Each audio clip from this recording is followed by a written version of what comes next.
So, what's up mga kapagkat? Kahapon hindi tayo nakapagbuhat dahil medyo unwell tayo kahapon. So, sa ngayon, unwell pa naman. Medyo masama pa rin yung pakiramdam. Pero, huwag nating hayaan na matalo tayo sa konting pakiramdam lang. Mas manaig dapat yung kagustuhan natin sa sarili natin. Kagaya ng pagpapaganda ng buhay, pansinin yung mga konting obstruction lang dyan. Pagkus gawin yung motivation. So tara mga kapagkat, samahan nyo ulit ako na magbuhat lang ng kahit mga saglit lang. Let's go! Ngayon naman, wala pa ay hindi ka nila kaya sa akin ako ng tapos sa bahay ko ulan. Kung hindi na may bandang bahay ko yung mga dito sa kanya. Kaya pa siya yung ano namin doon sa sa next sa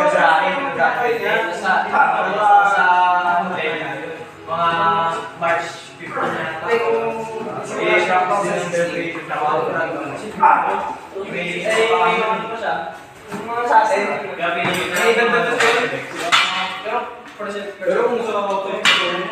pero malaki na din sa pag naipon mo. Sa SM kaya alma na dahil ha? Pinagano ka siya. Kami 5 ay, hindi na. Ay, Jay, hindi na natuloy lang natin security. Jay, yung security.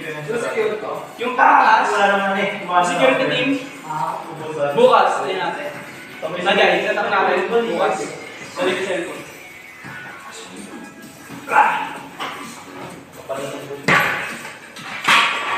Kasama ko doon si Kuya Mike eh. Dalawa kami. Pataas ko yun ah. May picture doon ng parang security. Basta parang sama kayo. Mas papakay-percent na. Tara na. Ano ba? Ano ba? Madali pa ako, di ba? Madali pa ako. Isa. Ano mo video? Di ka sama. Tatay naman. Magbabar tayo? Oo, kung sama, tao doon nakakaksido. Sabi kasi nga lang natin, kakakayama. Tapos sumuha. Sumuha nyo lang sa lamesa, tapos sabi na lamesa pa. Nakilamesa ka nun? Nakapangaway pa kami. Kaya ako sumakot. Kasama kasi yun, sabi na. Balik-balik yun, gumawa ko yun. Gusto kaya yung mga tao doon. Tapos na naman ang mga kapagkat, kaunting buhat natin. Kahit pag ganun-ganun lang yung buhat natin, ang importante consistent tayo. Dahil yun ang importante. Consistent is the key ba? Yun. Mga kaunting pawis, okay na yun.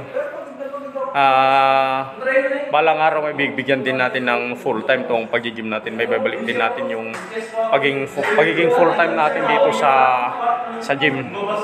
So yun lang mga kapagkat, mag-iingat tayo and laging magpasalamat lang. Malit na bagay man yan, malaking bagay, laging magpasalamat.